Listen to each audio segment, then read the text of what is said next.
आज आपका बहुत ही महत्वपूर्ण टॉपिक शुरू हो रहा है जिसका नाम है रीवैल्यूएशन। क्या नाम है बोलो?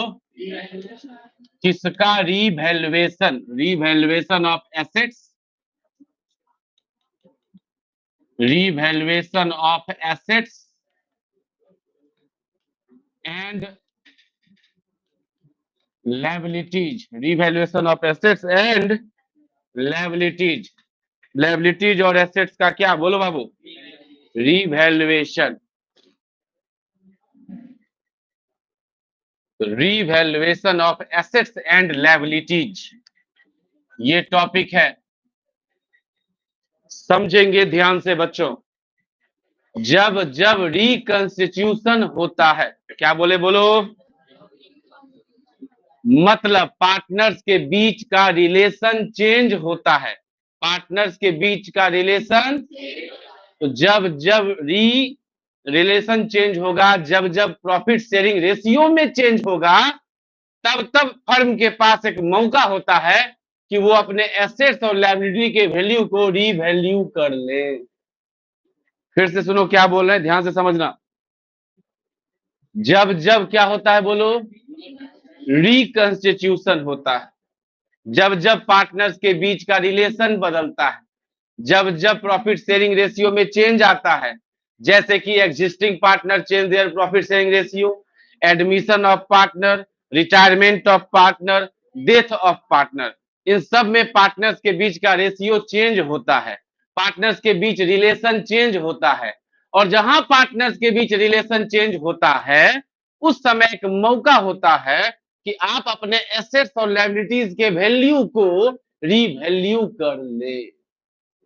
बात दिमाग में जा रहा है क्या बोल रहे हैं हम? तो जब जब रिकंस्टिट्यूशन ऑफ पार्टनरशिप होता है, जब जब पार्टनर्स के बीच प्रॉफिट शेयरिंग रेशियो में बदलाव होता है, तब तब एक अपॉर्चुनिटी होता है फर्म के पास कि वो रिवैल्यूएशन कर ले एसेट्स और लायबिलिटीज के वैल्यू को। ठीक है जी। इसका और मीनिंग मतलब क्या है सर, समझो। मान लो एक फर्म चलता आ रहा है, एक फर्म चलता आ रहा है, उसका लैंड एंड बिल्डिंग है, या सिर्फ जमीन ही रखो, 10 लाख का जमीन खरीदा था। कितने का जमीन खरीदा था बोलो बाबू? 10 लाख का वो जमीन का टुकड़ा खरीदा था। लैंड जो है वो डेप्रिसिएबल एसेट तो है नहीं, और समय के साथ नॉर्मली उसका वैल्यू क्या होता है?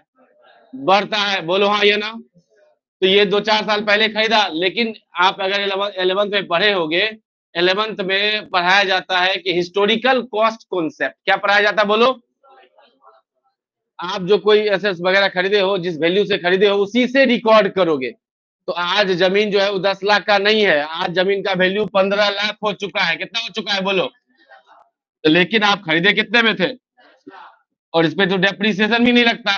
ये 10 लाख का 10 लाख ही लिखा होगा ना। अब मान लो ए बी सी पार्टनर है, अब ये डिसाइड किया है कि अपना रेशियो चेंज होगा। मान लो पहले 1:1:1 में बांटता था, अब ये बोल रहा है कि नहीं, हम तीनों पार्टनर मिलके जो है वो 2:2:1 में प्रॉफिट बांटेंगे। कैसे बांटेंगे बोलो? क्या पार्टनर्स के बीच रिलेशन चेंज हो रहा है कि नहीं हो रहा है बोलो? तब ये मौका है कि आप अपने एसेट्स के वैल्यू को, आप अपने लायबिलिटी के वैल्यू को रिवैल्यू कर लीजिए। टॉपिक पे आ रहे हो क्या? तो आपका जो जमीन 10 लाख का है, बैलेंस शीट में आपको 15 लाख से लिखने का अवसर दे रहा है। पक्की बात? तो ये अवसर हो रहा है, तो आप इसको रिकॉर्ड कैसे कर लेंगे? अगर बैलेंस शीट में 10 लाख से है तो उसको 15 लाख बिठा के लिख देंगे क्या? नहीं नहीं, उसके लिए कुछ ट्रीटमेंट करना पड़ेगा। आप अगर बोल रहे हैं कि जमीन जो है वो 10 लाख का, इसका मतलब लैंड डेबिट है कितना से? अरे बोलो बोलो। आप लैंड को डेबिट करना है कितना से? ऑलरेडी 10 लाख से डेबिट है, और डेबिट करना पड़ेगा कितना से? तो एंट्री होगा land account debit to revaluation account. क्योंकि लैंड का वैल्यू बढ़ाना है तो डेबिट करना पड़ेगा कितना से? तो जब भी एसेट्स का वैल्यू बढ़ाना होगा तो एंट्री क्या होगा बोलो बच्चे? Assets account debit to revaluation account. जैसे यहाँ लैंड का वैल्यू बढ़ाना होगा, 5 लाख से बढ़ाना होगा, तो क्या हो जाएगा entry? Land account debit to revaluation 5 lakh, 5 lakh 15 lakh नहीं, क्योंकि 10 लाख से ऑलरेडी डेबिट है। आप 5 लाख से करोगे तो टोटल 15 लाख से हो जाएगा। आप 15 लाख कर दोगे 25 लाख हो जाएगा। अरे बोलो जी। तो लैंड अकाउंट डेबिट कितना से होगा? 5 लाख से होगा। मेरी बात समझ में आ रही है? तो क्या है पहला एंट्री? जब एसेट्स का वैल्यू बढ़ेगा, एंट्री क्या होगा? एसेट्स अकाउंट डेबिट, क्योंकि एसेट्स का नेचर क्या होता है? बोलो बाबू। एसेट्स का नेचर डेबिट होता है। अगर एसेट्स बढ़ेगा तो और घटेगा तो, जो जिस नेचर का होता है बढ़ने पे वही रहता है, घटने पे उल्टा। बोलो हाँ या ना। दूसरा क्या है आपका? लायबिलिटीज का नेचर। अगर लायबिलिटी बढ़ेगा तो और घटेगा तो, ठीक है जी। तो एसेट्स, जमीन क्या है? एसेट्स है ना। ये बढ़ रहा है इस एग्जांपल में, बढ़ेगा तो क्या होगा? तो land account debit to revaluation account 5 lakh 5 lakh. बोलो जी। एंट्री गया दिमाग में? पहला एंट्री आपका होता है, अगर क्वेश्चन में इंक्रीज इन एसेट्स हो रहा होगा, एंट्री क्या करोगे? Assets account debit to revaluation account. अगर एसेट्स का वैल्यू घट गया तो, मान लो यहाँ पे फर्नीचर है। क्या है बोलो बाबू? 1 लाख से अकाउंट बुक में है। बोला कि नहीं नहीं, फर्नीचर का दाम घट गया है और थोड़ा बहुत डैमेज हो गया, अब ये फर्नीचर 90,000 का है। कितने का है बोलो बाबू? फर्नीचर कितने का था? कितने का हो जाएगा अब? बढ़ा या घट गया? एसेट्स बढ़ा या घट गया?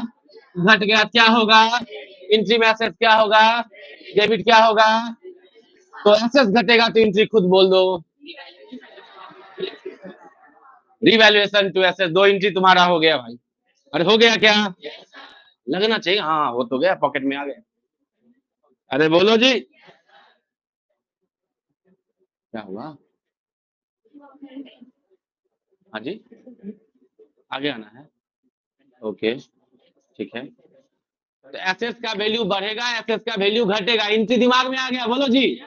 एसेट्स का वैल्यू बढ़ा, एसेट्स का नेचर डेबिट, बढ़ा तो डेबिट। अरे बोलो। बढ़ा तो डेबिट, तो assets account debit to revaluation account. और फिर क्या हो जाएगा? अगर एसेट्स का वैल्यू घटेगा तो एसेट्स का वैल्यू घटता है तो क्या होता है बोलो? तो एंट्री क्या हो गया बोलो? Revaluation account debit to assets account. Okay जी, आगे आ जाओ।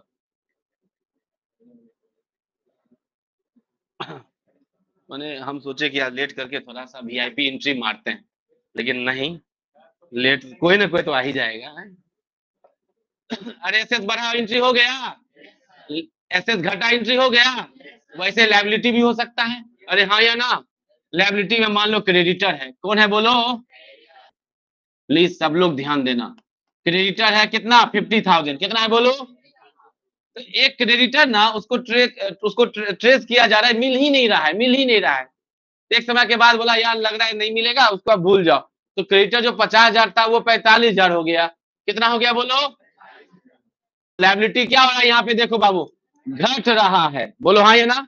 इसका उल्टा भी हो सकता है। मान लो एक क्रेडिटर है, कितने का बोलो? 50,000 का। एक क्रेडिटर बोला कि नहीं नहीं, हम ना आप ज्यादा लेंगे क्योंकि तुम लेट कर दिए पेमेंट करने में। समझो मेरी बात, 1 महीना बाद दोगे तो ज्यादा लेंगे। तो क्रेडिटर मान लो 50,000 है, कितना हो गया? कुछ भी हो सकेगा, बढ़ेगा घटेगा हो सकता है। बोलो पहले बढ़ेगा बात करते हैं। क्रेडिटर किस साइड है बोलो? इसका नेचर क्या होता है लायबिलिटी का? तो ये क्रेडिट है कितना से ऑलरेडी, अब करना है टोटल कितना से? 55,000 से टोटल करना है, कितना से बढ़ाना पड़ेगा? तो मैंने 5,000 से क्या करना पड़ेगा? लायबिलिटी बढ़ता है क्या होता है? एंट्री बोल दो बाबू। बिल्कुल, revaluation account debit to creditor account 5,000 5,000, या नॉर्मली बोले तो revaluation account debit to liabilities account. Revaluation account debit to. बात क्लियर है जी? बोलिए 100% क्लियर है। तो लायबिलिटी बढ़ा तो एंट्री क्या हुआ? टू लायबिलिटी, क्योंकि लायबिलिटी का नेचर बढ़ेगा तो यहाँ बढ़ा है ना जी, बढ़ा क्रेडिट, लायबिलिटी बढ़ेगा क्रेडिट, एंट्री होगा रिवैल्यूएशन टू लायबिलिटी। वैसे ही वैसे ही वैसे ही वैसे ही वैसे ही लायबिलिटी घट भी तो सकता है। अगर लायबिलिटी घटेगा तो एंट्री क्या होगा बच्चों बोलो? लायबिलिटी घटा, लायबिलिटी घटेगा डेबिट। बोलो लायबिलिटी टू रिवैल्यूएशन। क्या 4 एंट्री तुम्हारा हो गया? Yeah.